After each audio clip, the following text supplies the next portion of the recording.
In the realm of entrepreneurship, work, volunteering, any type of random interaction, there is a relationship being developed, and that influences other steps that are happening in the framework of whomever you're interacting with. Particularly when it comes to marketing, that is a part of building a customer relationship.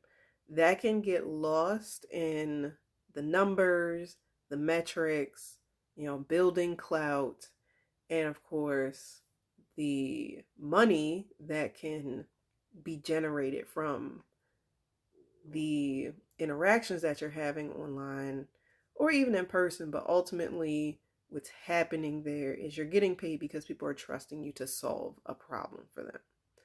And more than anything, when it comes to the marketing, the messaging of how you're basically communicating the problem that you're solving for them is vital in how you're being clear in how how it's a pain point for them, how you are speaking in their language and not just being wrapped up in your own understanding and industry jargon and other stuff that may be floating in and out of your head, as opposed to thinking like the customer, as well as if they're a potential customer, being cognizant of where they are with their decision making, which then expands into the title of this, which is Building Customer Relations with Art and Content. There is a distinction between the two.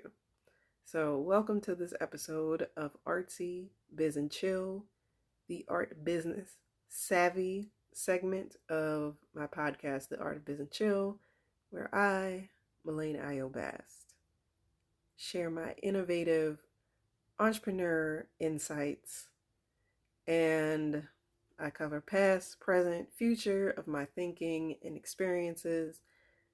And in this context, I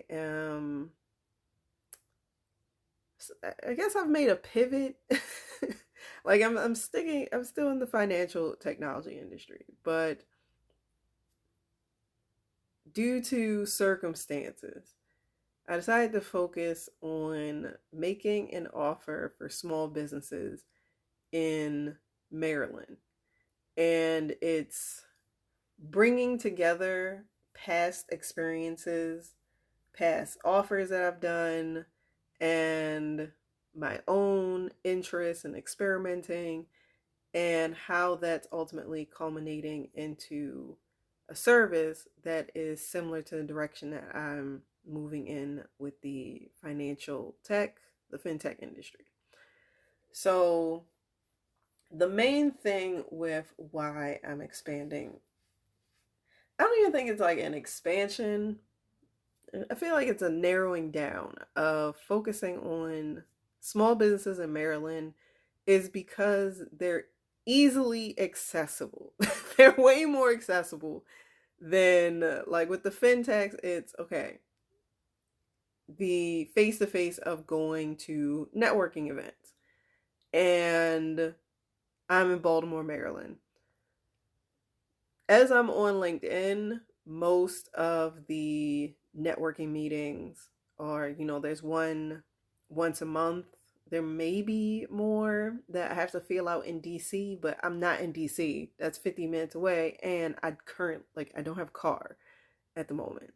So, and then there's like a bigger networking organization that happens up in New York. So, other than that, it's sure, I'm researching businesses online and everything, but because I'm handling the relationship building on LinkedIn, there is kind of like still a gap in how I'm able to warm those relationships versus there's more warmth for the small businesses in that I can create a smaller offer that is within their budget, and it's ultimately, I understand I understand the constraints of a small business, and I understand my state in the culture better than this industry that, I'm continuing to grow in. But ultimately, it's the accessibility of I can pull up chambers of commerce and go to the directory, and I can also hit up Google, and I have a direct phone number to the business or the business owner, and I have their email. And yesterday I had a foray, I contacted a former employer, this comic book shop that I used to work at, and pitched them, and they were interested. So it was like that was a hot lead, but it set the tone for me making the phone calls that I did. And I did get on the phone with two people, and we had a very friendly interaction, and they were interested, and we got things set up for next week. So I like that was just it was very reassuring and just satisfying as far as like me starting to build actual customer relationships, as opposed to just typing all the time and then trying to get this person warmed up to get on the phone. And then like every other person on LinkedIn is upset or feeling standoffish about being pitched to, and that was just putting me on a lot of edge. Versus this, I look up the businesses, I research them, and see the problem that I'm solving, which is from a content marketing standpoint. The basics of small business is typically they're resource tight, and that can affect their ability to post regularly and post with their consistency. If they're a physical business, they're focused on, the people who are right in front of them. So it's not too important to them to establish that digital footprint and to be invested in their web presence like that.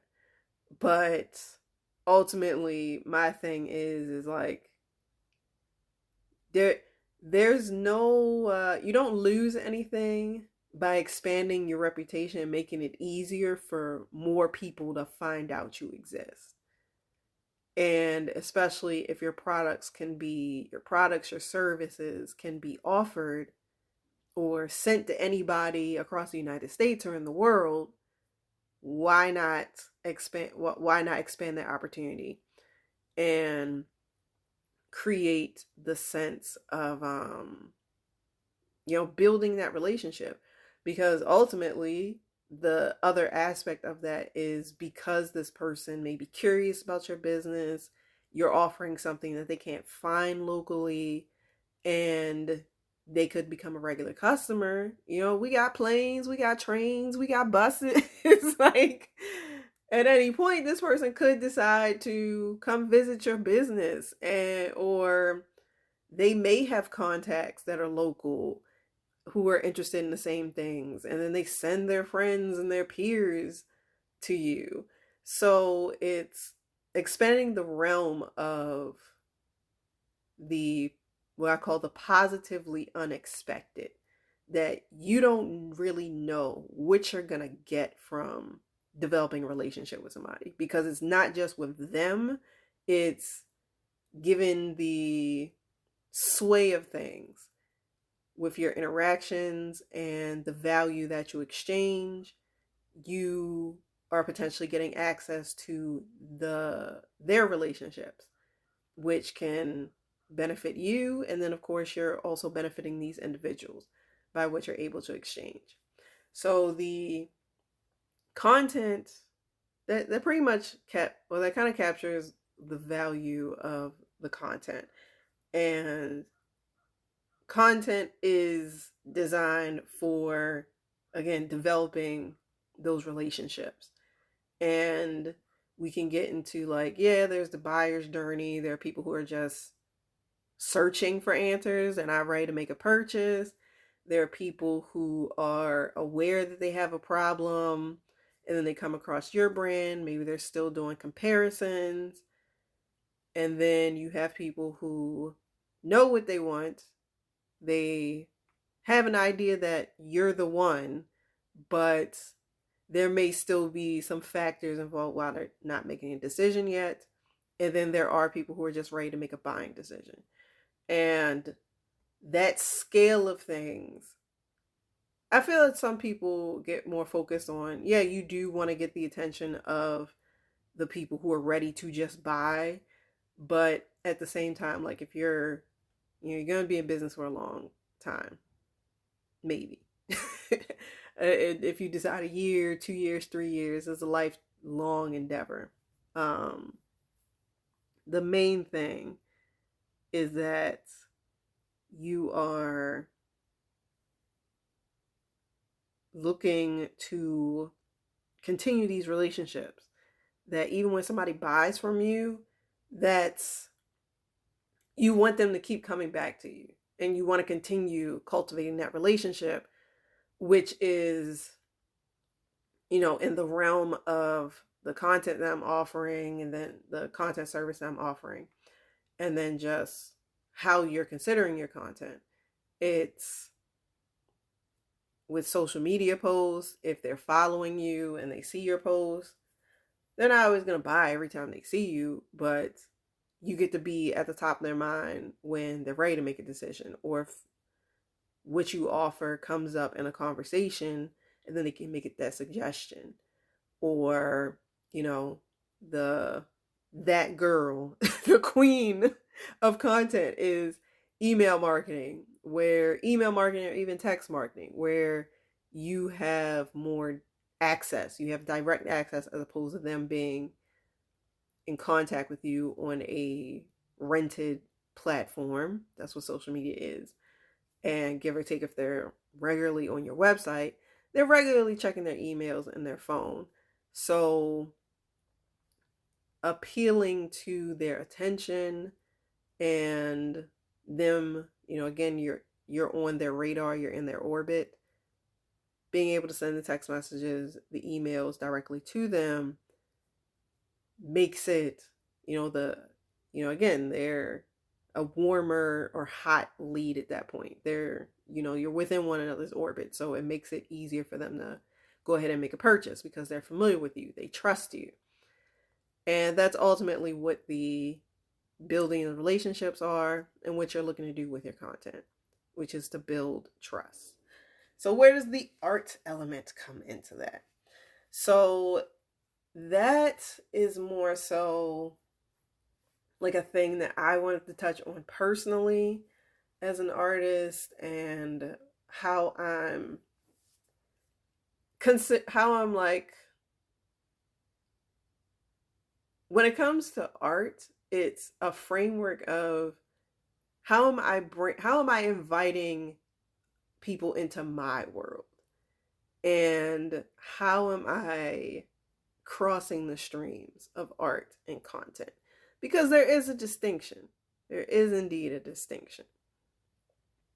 So in particular, what I consider, like, I feel like design can be art. Like what I am doing, like I'm not a super savvy designer. Like I be on Canva. I enjoy, it's literally the art is the enjoyment of what I'm making. So I make designs on Canva. I've generated, when you look at the Artsy Biz and Chill, the Art of Biz and Chill, all the designs that I have for the podcast and then Lanaverse Works and my different services for that, and now with Quick Lean Marketing, that's the art, that's the creativity of me coming up with these names that still can resonate with a customer or my audience, where they know what they're signing up for, versus it solely just being for my pleasure of what I'm creating. So going back to like the Canva and carousel design element, like that's a part of the service that I created is the quick lane team story sprint. And I could like there have been times where I've come up with service names that I think it sound cool, but people are like, I have no idea what this means.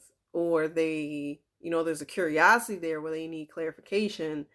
And that would frustrate me because then that's another step I gotta take. So there may be like there may still be questions about what exactly the quick lane team story sprint is, but the content element, the messaging element of being artful, artsy, creative with the names I come up with my services and everything else that I do business wise is I'm still getting the point across that I'm this content campaign is telling your team's story. The sprint element, like sprint, it should give the notion it's a sprint, it's fast. And then, that gets into the dichotomy, like I said, of shifting from small business to fintech, or, getting from more corporate jargon in the small businesses where a sprint makes sense in a marketing, I'd say in like a marketing standpoint, or even with not like design or product design, where a sprint is like a locked in amount of time where you're focused on executing whatever the initiative is, be it developing a product, coming up with a strategy, coming up with a design, developing a strategy for marketing, executing, it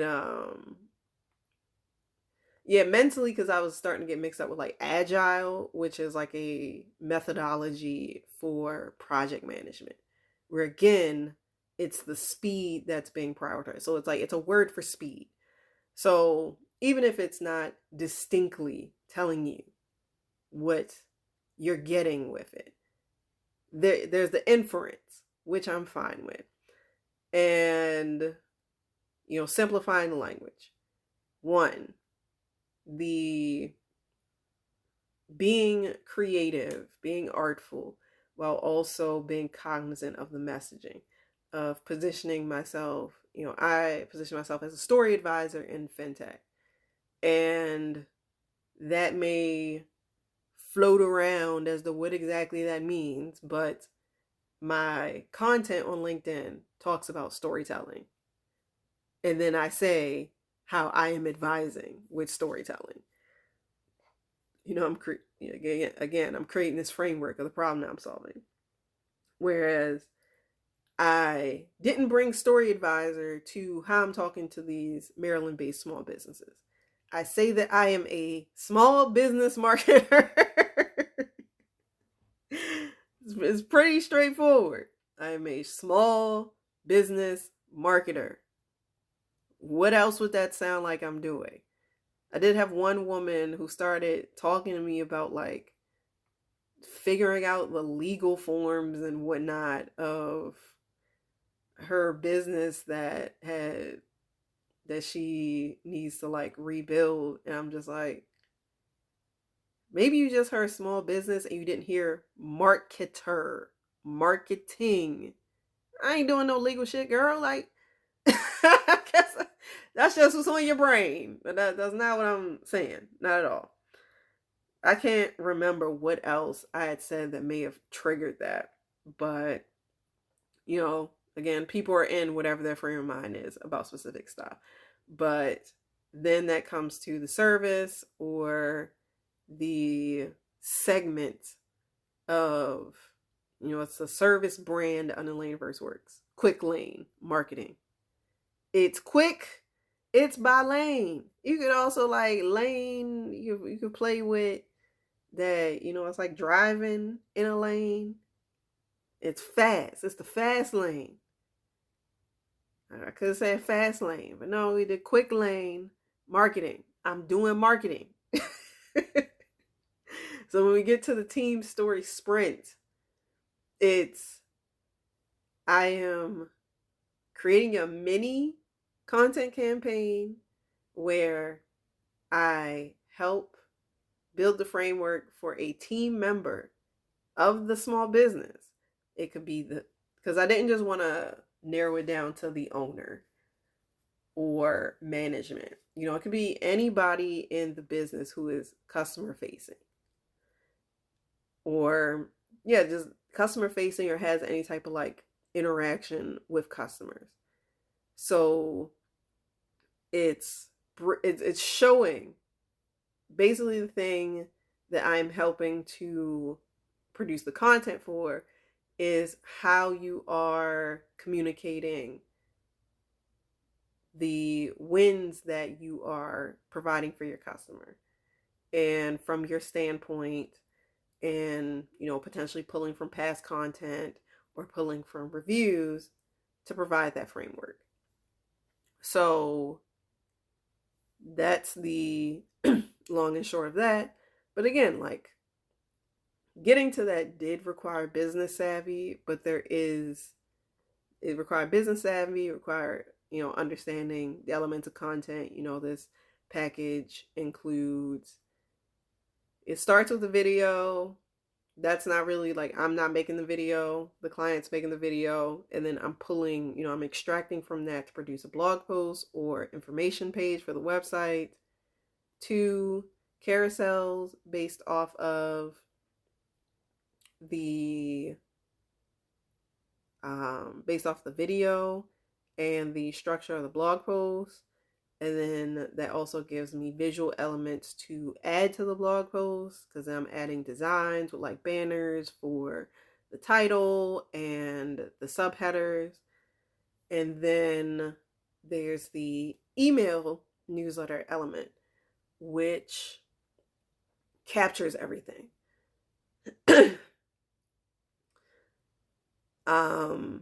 As far as where we're directing the traffic, and me speaking to you, my warmer audience. So this is actually like, this podcast, this newsletter is a part of like the demo that I put together, or the sample that I put together for the service. So you can check that out as it goes. Links are in the show notes, and there are like images as well if you're on Substack for you to reference. But ultimately, a main thing with art is the emotional. And that is like, emotions come with the package of being human and come with the package of relationships.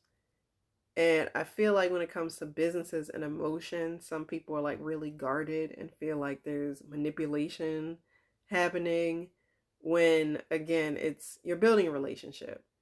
And a main thing, if we're getting into the distinction between influence and manipulation, is you do want to influence a purchase and a connection with your customer, anybody else who's within your wheelhouse, as far as what do you feel like the service that you're providing is giving them, and being able to cultivate that in your message. And there's an art to messaging, as you can tell. I feel like some people get it easily without needing the extensive explanation, because it's ultimately a reflection of how you are interacting with humanity. And you simply just have the words to do that, because ultimately marketing is talking to people. So that's that framework. I mean, I guess it's, it's an art to conversation.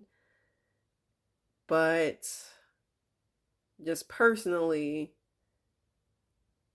this isn't something like the quick lane team story sprint isn't something that I'm planning to expand into continually producing content, my fundamental thing is creating this framework, and then the client also gets a 1-page content marketing strategy roadmap based off of our discussion, us interacting with each other as I know their resources, putting together this roadmap so that they can simply keep doing, they can do it, or I can help them source the help with which to keep doing this form, like to keep this framework that I presented to them, to just keep doing it, especially if they're not putting in a lot of time or they just don't have the time like that to put into their social media or their website or their, most of them are going to stay on top of their emails, on sending the emails, but it's a whole nother thing to also keep up with the blog posts and the social media posts.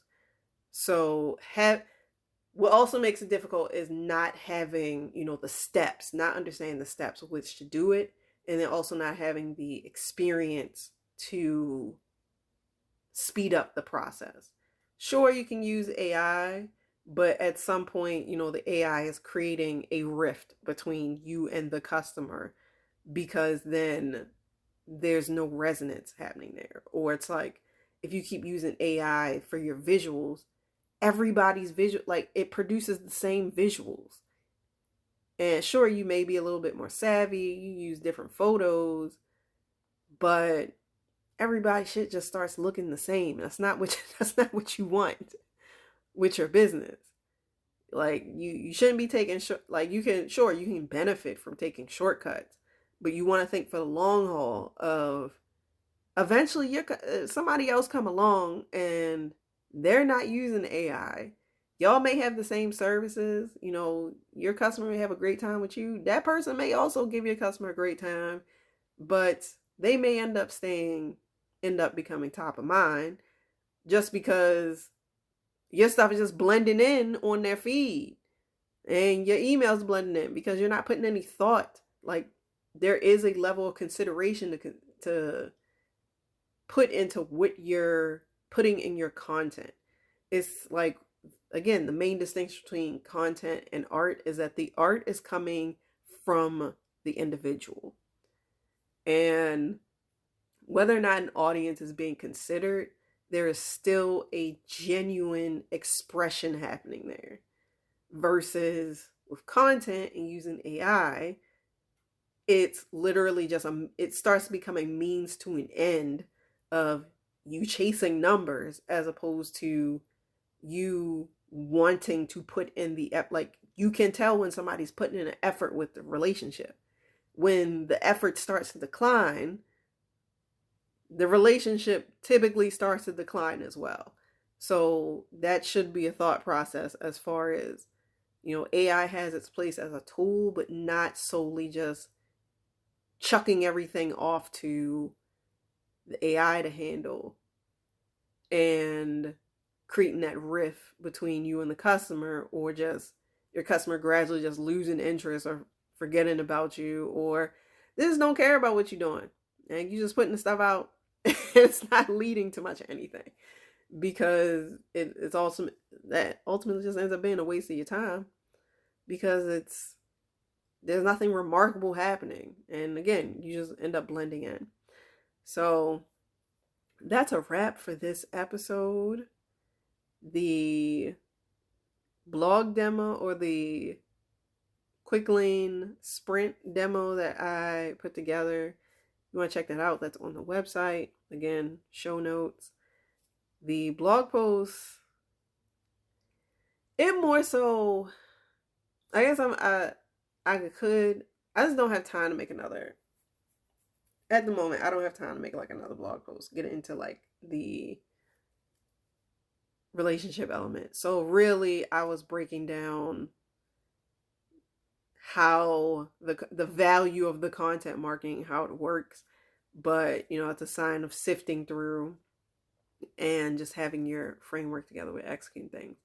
But yeah, I have a demo there. You want to check that out if you're interested in working with me. and or you want to reference me to a small business, they could be outside of Maryland.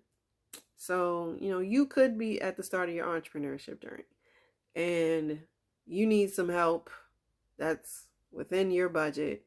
It ain't gonna be no $100. Like, go to Fiverr if that's all you got. But it's $350. It's quite the deal that you're getting. Because it is, as I say, it's an introductory price. It's basically, we don't know each other. Let's get to know each other. You get a feel for how I am supporting your business, and we'll go from there.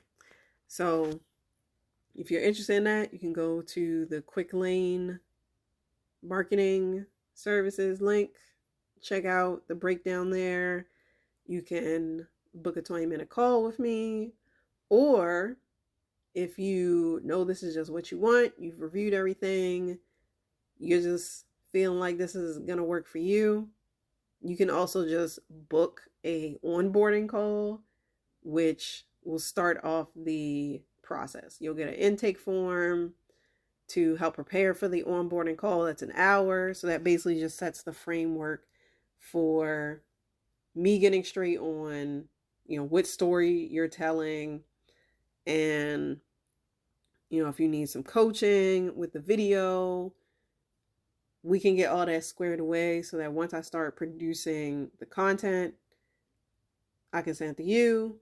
We'd have a feedback call, and then I make the changes. I send you the goods, and you are ready to go.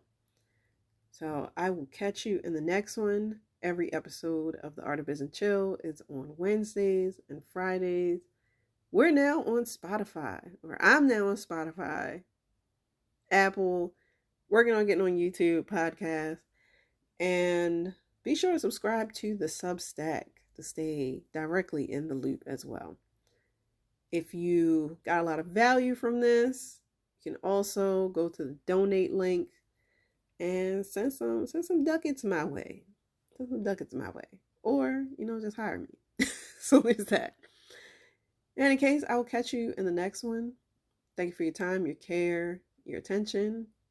Comment wisely, share with love, and deuces.